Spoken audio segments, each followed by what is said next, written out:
Buka seragam lu. Cepat. Ayo. Ayo, sama anjing.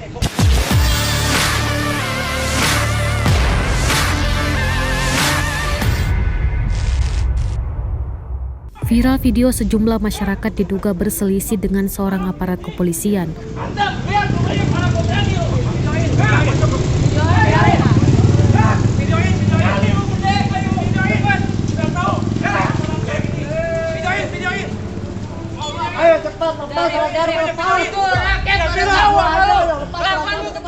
Video tersebut ramai beredar di grup pesan WhatsApp pada Jumat 12 November 2021. Berdasarkan informasi yang beredar, kejadian itu terjadi pada Kamis 11 November 2021 sekitar pukul 18 waktu Indonesia Barat di Desa Tani Mulia, Kecamatan Ngampra, Kabupaten Bandung Barat.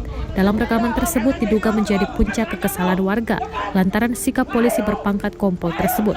Warga terlihat berdatangan menantang anggota, namun polisi tersebut tak banyak bicara hingga seorang berbaju hitam datang dan berusaha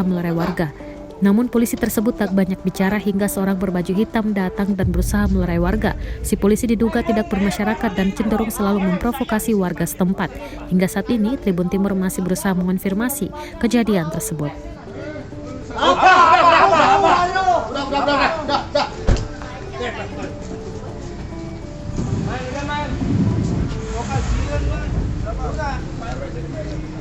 Udah videoin, viralin, nih.